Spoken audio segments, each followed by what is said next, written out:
Good morning, everyone. Oh, happy Monday to you. I think this is the first contact I've had with you in October, so a very happy October to you too. And remember that October is a special month of devotion to Our Lady of the Rosary, and so we do encourage you to pray the Rosary at least a decade a day throughout the course of October.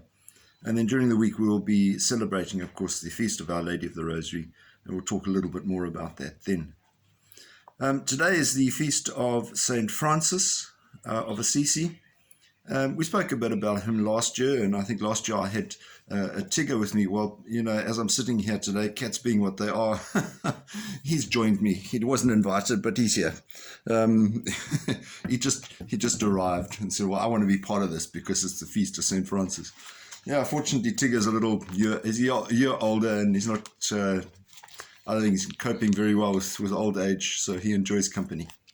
St. Francis of Assisi associated with animals because he basically gave up all the worldly things that he had. We remind ourselves that he came from quite a wealthy family, and his father was a cloth merchant, and St. Francis used to give away the fabric to poor people or even manufacture things and give them to them without charging them. And his father actually had to take legal recourse to try and stop him from doing that, get the mayor involved, the mayor of the town, and sort of intervene and sort of say, Francis, stop doing it. Francis responds to this, well, if you don't want me to do that, I'll give up everything.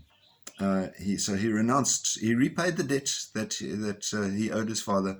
He renounced everything that he had, gave up even the clothes that he was wearing, walked out of the town and found a ruin of a church, and at that stage then started wearing just basically a sackcloth with a rope around, which became the origin of the Franciscan habit, which they still wear today.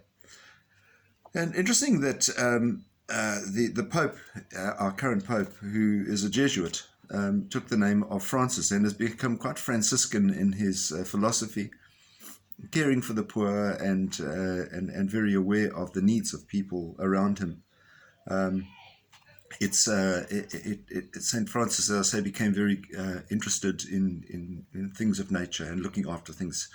He talked about relationship with the sun and the moon and all things of nature. It's kind of a message for us. We need to look after things of nature at the moment. We live in a strange world, and people are very concerned about the environment. And maybe that's an inspiration for us today. Just incidentally, St. Francis also attributed with the one who started the practice of setting up a crib in the church at Christmas time. And as we're approaching, we're October already, Christmas not too far away. We can start thinking about preparation spiritually for Christmas.